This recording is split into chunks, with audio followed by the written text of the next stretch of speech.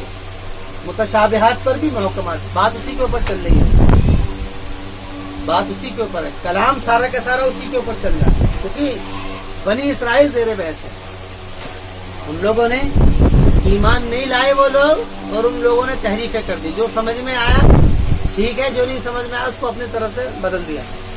الذین یقولون ربنا اننا آمنا فاغفر لنا ذنوبنا وقنا عذاب النار، وہ ایمان لاتے ہیں اور اس کے بعد بھی کہتے ہیں کہ ہم معافی چاہتے ہیں، تو معاف کر دے ہم سے ہمارے گناہ. تقوی یہاں پر وقنا عذاب النار، یہاں پر یہ دیکھو پہلے پوری صفاتیں دیکھ لو، اس کے بعد میں بات کریں گے. ایک تو بات یہ ہے دعا کا اسلوب یہ ہے کہ گناہوں سے بچتے ہیں اس کے بعد بھی توبہ کرتے ہیں. گناہوں سے بچ رہے ہیں پھر بھی توبہ کر رہے ہیں، کیونکہ گناہوں سے وہ بچ ہی سے لے رہے ہیں کیونکہ توبہ کر رہے ہیں. توبہ کا کرنا یہ گناہوں سے بچاتا ہے. واغفر لنا ذنوبنا وقنا عذاب النار، اور وہ کون لے گا؟ الصابرین، صبر کرنے والے ہیں. صبر کرنے والے کس پر ہیں؟ کہ جو اللہ تعالیٰ کا حکم ہے جس موقع کا، اس حکم کے اندر وہ جم جاتے ہیں. حالات کا خیال کیے بغیر حکموں پر جم جانا، اس کو کہتے ہیں صبر. حالات کا خیال کیے بغیر، حالات کیا ہیں؟ فائدے کے ہیں یا نقصان کے ہیں؟ جیسے کہ بدر کے اندر ان کو حکم دیا، وہ جم گئے کہ 300 تھے، وہ وہاں پر 1000 ہے، وہاں ساری طاقتیں مخالف ہیں، لیکن حالات کا خیال کیے بغیر وہ اللہ تعالیٰ کے حکم کے اوپر جم گئے. صابرین ہیں وہ صادقین، اور صادقین کہتے ہیں سچے. ماننا کا یعنی کہ جو بات مانتے ہیں وہ سچے ہوتے ہیں اس کے اندر، ایسا نہیں ہے کہ جھوٹے ہوتے ہیں کہ جھٹلا دیتے ہیں. صابرین والصادقین والقانتین، قانت کہتے ہیں کٹ کر کے اطاعت کرنا، کٹ کر کے اطاعت کرنا، کٹ کر کے ہر چیز سے کٹ کر کے اطاعت کرنا. اور ایک ہی لفظ ہے اس کے اندر دوسرا قرآن میں تبدیل، جو سورہ مزمل ہے اس کے معنی ہے کٹ کر کے عبادت کرنا، کٹ کر کے پرستش کرنا، عبادت کرنا. اور قانتین کٹ کر کے اطاعت کرنا، اور تبدیل کٹ کر کے پرستش کرنا. والقانتین والمنفقین، اور خرچ کرنے والے ہیں، منفقین بھی. والمستغفرین بالاسحار، اور استغفار کرنے والے ہیں اسحار، سحر صبح کے وقت میں. یہاں سے وہی وقت مراد ہے جو کہ تہجد کا وقت ہے، کیونکہ یہ ایسا وقت ہے کہ اس وقت میں اللہ تعالیٰ کی عنایت بندے کے زیادہ قریب ہوتی ہے دوسرے وقتوں میں. کیوں؟ کیونکہ وہ وقت سونے کا ہوتا ہے. اس وقت میں بندہ اپنی نیند کو توڑ کر کے اللہ کی عبادت میں لگتا ہے. گویا کہ اس نے اپنی محبوب چیز نیند کو توڑا ہے اللہ تعالیٰ کی خاطر. تو اللہ تعالیٰ کو اس وقت کی عبادت بہت زیادہ پسند ہے، اس لیے فرمایا ہے والمستغفرین بالاسحار، اور استغفار کرنے والے ہیں بالاسحار، صبح کے وقت. یہاں سے مراد وہی تہجد کا وقت ہے. والمستغفرین بالاسحار. دیکھیے یہاں پر جو تعریفات، یہ صفات ہیں. پہلی صفات بیان کی ہے کہ پہلی صفت ہے دعا، یہ دعا کرتے ہیں، دعا کا طریقہ ذکر کر دیا ہے. دوسری صفت ہے صبر کرتے ہیں. تیسری صفت ہے سچے ہیں. چوتھی ہے قانت ہیں. اور پانچویں ہے خرچ کرنے والے ہیں. اور چھٹی ہے استغفار کرنے والے ہیں. استغفار کرنے والے ہیں، استغفار تو وہ دعا کے اندر ہی آ گیا. تو یہ پانچ صفاتیں اس کے اندر ذکر کی ہیں. جن کی عبادت کی کہ اللہ تعالیٰ کے بندے کون ہیں؟ بندے وہ لوگ جن کے اندر یہ 5 صفاتیں ہیں. اور یہ پانچوں کی پانچوں وہ صفاتیں ہیں جو ساری کی ساری، یعنی کہ جتنا بھی خیر ہے اس سب کو اس نے جمع کر لیا ہے. خیر کو جمع کر لیا ہے اور شر کو بالکل ختم کر دیا ہے. انسان کی جو بنیاد ہے، جو چیزیں ہیں، جو بنیادی چیز ہے وہ ایمان و اخلاق ہے. ایمان و اخلاق، ایمان اللہ کو ماننا، اس کی صفاتوں کے ساتھ اخلاق اپنے اندر وہ خوبی پیدا کرنا کہ جس سے لوگوں کے ادائے حق، ادائے حقوق اور حسن سلوک اور عزت نفس، ان چیزوں کا نام اخلاق ہے. یہ چیزیں جہاں سے پیدا ہوں گی تو یہ دل کی کیفیت ہے. اگر عظمت ہوگی باپ کی تو اس کا حق بھی ادا کرے گا، اس کی عزت بھی کرے گا اور اس کے بعد میں اچھا سلوک بھی کرے گا اگر عظمت ہوگی دل کے اندر. اور اگر عظمت ہوگی اللہ تعالیٰ کی، اسی کا وہ عبادت کرے گا. اللہ کی عظمت کا نام ایمان ہے اور بندوں کی عظمت کا نام کیا ہے؟ اخلاق ہے. ایمان و اخلاق کے اندر جو باتیں صادر ہوتی ہیں وہ یہی صادر ہوں گی. پریشانیوں پر صبر کرے گا اور اخلاق کے اندر باتیں کیا ہیں؟ صدقہ کرے گا. دیکھو دو چیزیں آئی ہیں، پہلے ایمان کی بات ہے صابرین، دوسری اخلاق کی بات ہے صادقین. پھر ایمان کی بات آئی قانتین، پھر اخلاق کی بات آئی منفقین. اس کے بعد میں ان چاروں صفاتوں کے اندر مستغفرین کہہ کر کے کہہ دیا، اس کے باوجود بھی وہ ڈرتا رہے گا. یہ کہ عجیب تعبیر ہے ایمان و اخلاق. ایمان کی بات آئے تو صابرین اس کی تاکید کر رہا ہے اور اخلاق کی بات آئے تو صادق اس کی طرف اشارہ کر رہا ہے. پھر قانت کے ذریعے سے ایمان کی تعبیر ہے اور پھر منفقین سے مراد اخلاق کی تعبیر ہے.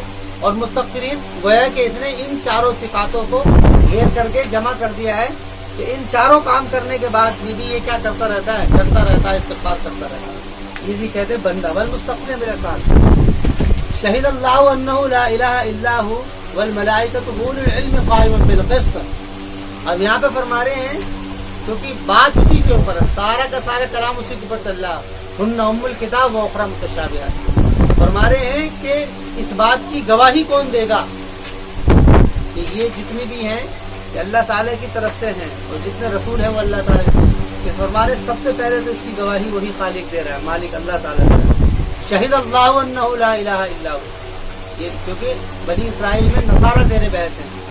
ان لوگوں نے حضرت عیسیٰ علیہ السلام کو جو معبود بنا کر کے پیش کیا تھا اور جو انہوں نے ان کی پرستش کی تھی اور ان کی پوجا کی تھی اور جو وہ کرتے ہیں ابھی تک بھی، تو فرما رہے ہیں کہ اللہ اس کی گواہی دیتا ہے کہ اس کے سوا کوئی معبود نہیں ہے، اللہ تعالیٰ کے سوا کوئی معبود نہیں ہے. شہید اللہ انہ لا الہ الا ہو والملائکہ، اور فرشتے اس کی گواہی دیتے ہیں ملائکہ. وَأُولِي الْعِلْمِ قَائِمًا بِالْقِسْطِ، اور جو اہل علم ہیں یہ اس کی گواہی دیتے ہیں. یہ گویا کہ عطف ہے. اللہ یعنی کہ فرشتوں کا اور اہل علم کا عطف ہے اللہ تعالیٰ کے اوپر. یعنی یہ تین ہیں وہ ذات جو کہ گواہی دیتے ہیں. فرما رہے کہ علم کو کیوں بنیاد بنایا ہے؟ علم کو اس لیے بنیاد بنایا ہے کیونکہ جو بات علم کی ہوتی ہے وہ بات عقل کے اندر آ جاتی ہے. علم و عقل اس لیے ایک ساتھ لفظ ہوتا ہے. جو بات علم کی ہوتی ہے وہ عقل کے اندر آ جاتی ہے اور عقل اللہ تعالیٰ نے ہر ایک انسان کو دی. تو جو عقل والا ہوگا وہ علم والا ہوگا اور وہ صحیح بات کا فیصلہ کر لے گا. فرمائے قائم بالقسط، یہ لوگ قائم ہیں بالقسط، عدل کے ساتھ. قسط کہتے ہیں عدل، انصاف. اس کے معنی انصاف اور عدل کیا معنی ہے؟ برابری. یعنی یہ لوگ انصاف کے اوپر قائم ہیں، کھڑے ہوئے ہیں. انصاف کا تقاضا یہ ہے کہ وہ ذات وہی ہے جس نے ساری زمین و آسمان بنائے. لا الہ الا ہو، اس کے سوا کوئی معبود نہیں ہے. العزیز الحکیم، وہ زبردست ہے، حکمت والے ہیں. العزیز الحکیم. ان الدین عند اللہ الاسلام. اب آپ کہیے اچھا یہ دین کے معنی کیا ہیں؟ دین کہتے ہیں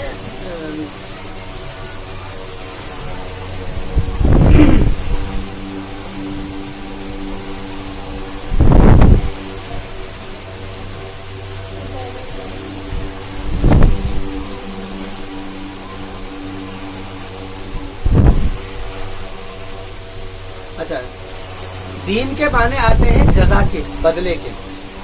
دین کے معنی آتے ہیں بدلے کے. اب چونکہ اسلام، اب دین جو ہے یہ لفظ استعمال ہونے لگا مذہب کے لیے. مذہب کا لفظ قرآن میں نہیں ہے لیکن مذہب جو ہے یہ اردو کا لفظ ہے، طریقہ. تو یہ اس لیے استعمال ہونے لگا کیونکہ اس کے اوپر جب بھی کوئی عمل کرے گا اس کو بدلہ ملنا ایسا یقینی ہے، گویا کہ یہ بدلہ ہے. کہہ دیا جاتا ہے نا کہ بھی تم کام کرو تمہارے پیسے پکے ہیں، کھانا پکا ہے تمہارا. یعنی کہ حالانکہ کام کرنا یہ کھانا نہیں ہے لیکن کام کرنے کی وجہ سے کھانا مل رہا ہے بدلہ. تو گویا کے دین کے اوپر چلنے کی وجہ سے بدلے کا ملنا ایسا یقین ہے گویا کہ یہی بدلہ ہے جس کو دین کہا جاتا ہے. ان الدین عند اللہ الاسلام. یہود اور نصارہ زیر بحث ان لوگوں نے کہا تھا کہ دین تو اصل جو ہے وہ کیا ہے, وہ تو صرف یہودیت اور نصرانیت ہے, جیسے کہ سورہ بقرہ کے اندر بھی اس کا ان کا کلام ذکر کیا گیا تھا. تو اس بات کے اوپر رد کیا گیا ان الدین عند اللہ الاسلام, اور مانے کہ دین تو اللہ تعالیٰ کے نزدیک وہ صرف اسلام ہی ہے. اسلام کا مطلب یہ ہے کہ اپنے آپ کو حوالے کر دینا. یہاں پر اسلام, اس کو اسلام اس لیے کہا جاتا ہے کیونکہ اس کے اندر جتنے بھی احکامات ہیں وہ سارے انسان کو حوالے کرنے کے لیے ہیں, کہ وہ حوالے کر دے اپنے آپ کو اللہ کے, خالق و مالک کے, اپنے آپ کو حوالے کر دے. اس لیے وہاں پر اسلام کا لفظ ہے. ان الدین عند اللہ الاسلام, بے شک دین جو ہے وہ اللہ تعالیٰ کے نزدیک وہ اسلام ہے, یعنی حوالے کر دینا ہے. تو وہی یعنی کہ شریعت کہ جس کو لے کر کے رسول کو بھیجا گیا ہے اور جس کی جو بنیاد ہے وہ توحید کے اوپر ہے, اور اختلاف میں یہ جو ہے فتح کے ساتھ میں بھی ہے. ان الدین عند اللہ الاسلام, اس سے پہلے کوئی چیز محذوف ہوگی.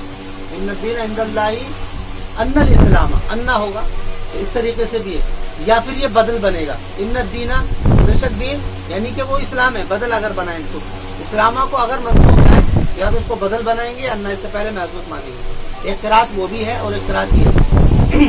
دیکھیے اسلام کے مقابل میں اختلاف ذکر ہوا ہے. اسلام کہتے ہیں حوالے کر دینا, اور اختلاف کا معنی ہوتے ہیں اس سے کیا نام ہے, اس سے طنز کرنا.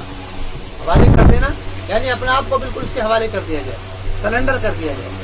اور اختلاف کیا ہوتا ہے, اس سے سرنڈر نہ کرنا بلکہ اس سے کیا ہے, بحث و مباحثہ کرنا. تو یہ دونوں کے اسلام اور اختلاف یہ دونوں مقابل کے رکھتے ہیں. وَمَا اخْتَلَفَ الَّذِينَ أُوتُوا الْكِتَابَ, اور جو کہ اختلاف کیا ہے اہل کتاب نے یعنی نصرانی نے, إِلَّا مِن بَعْدِ مَا جَاءَهُمُ الْعِلْمُ, اس کے بعد اور نہیں اختلاف کیا, مانا کیا اور نہیں اختلاف کیا ان لوگوں نے جن کو کتاب دی گئی ہے. یہاں پر کیا ہے, مجہول کے صیغے سے استعمال کیا گیا. إِلَّا مِن بَعْدِ, مگر اس کے بعد کہ آ گئی ان کے پاس میں علم, بغین کے فرمائی یہ وجہ کیا ہوئی تھی, یہ بدل ہے بغاوت کے طور پر آپس میں, یعنی ان کا مقصد کیا تھا, بغاوت. اور بغاوت کس طریقے سے ہوتی ہے, وہ ہوتی ہے یا تو متشابہات آیت کو چھیڑ کر کے یا پھر فساد کو. بغاوت جب بھی ہوگی اسلام, جب بھی راہ حق کے اندر حق کو جھٹلایا جائے گا, اس کا یہی طریقے ہوگی. محرکات کیا بنے گی, محرکات جو ہے وہ یہی چیزیں بنے گی, 3 چیزیں, عورت, اولاد اور مال. بغیم بینہم ومن یکفر بآیات اللہ فإن اللہ سریع الحساب, اور جو کہ کفر کرتا ہے اللہ کی نشانیوں کا, فإن اللہ سریع الحساب, اور جو کفر کرے اللہ تعالی کی نشانیوں کا, بس اللہ تعالیٰ سریع الحساب ہے. حساب کیا کہتے ہیں, حساب کو جلدی لینے والا ہے, سریع الحساب. فإن حاجوک فقل اسلمت, بس اگر وہ تجھ سے محاجہ کرے. اختلاف اسلام کے مقابل لفظ استعمال ہوتا ہے, اور نفس فعل کے لیے حاج کا لفظ استعمال ہوتا ہے, اختلاف کرنا. اختلاف کرنا یعنی کہ اپنے آپ کو حوالے ہونے سے بچانا, اور محاجہ کرنا یعنی آپس میں بحث و مباحثہ کرنا. اور اردو میں اس کے لیے بحث و مباحثہ کا معنی کرو. بھائی حاجو کا, پھر اگر وہ آپ سے محاجہ کرتے ہیں یعنی بحث و مباحثہ کرتے ہیں, فقل اسلمت وجہ اللہ, تو آپ یہ کہہ دو کہ میں نے تو حوالے کر دیا. یعنی جو آدمی حوالے کر دیتا ہے کسی کو, وہ کیوں اختلاف کرے گا, یا وہ کیوں کسی سے کوئی بحث و مباحثہ کرے گا. تو آپ ان سے کہیے میں نے تو حوالے کر دیا ہے وجیہ للہ. وجیہ چہرے کا لفظ استعمال, کیونکہ پورے انسان کی جو بدن ہے اس کے اندر مین جو ہے وہ اس کا جو ہے وہ چہرہ ہے, اس لیے اس کے چہرے کا استعمال کیا. فقل, تو آپ ان سے کہیے وجیہ للہ, فقل اسلمت وجیہ للہ, تو آپ ان سے کہیے کہ میں نے حوالے کر دیا اپنے چہرے کو اللہ تعالی کے لیے. ومن اتبعن, اور ان لوگوں نے بھی جنہوں نے میری اتباع کی. ومن اتبعن, اور ان لوگوں نے بھی جنہوں نے میری اتباع کی ہے, یعنی ان لوگوں نے بھی اپنے آپ کو اللہ کے حوالے کر دیا ہے. ومن اتبعن وقل للذین اوتوا الکتاب والامیین اسلمتم, اور آپ کہیے اہل کتاب سے, یہود اور نصارہ سے, اور امیین سے. امیین سے مراد اہل کتاب کے مقابل میں امیین کا لفظ آیا ہے, یعنی اہل کتاب وہ لوگ جو کہ علم والے تھے, اور امیین وہ لوگ جو کہ غیر اہل علم تھے. کیونکہ جو غیر اہل علم تھے وہ علم والوں کے تابع چلتے تھے, اور ہر زمانے میں ایسے ہوتا ہے کہ پڑھے لکھے لوگوں کے پیچھے ان پڑھ ہوتے ہیں. تو دونوں سے کہیے اسلمتم, یعنی خطاب دونوں سے ہے.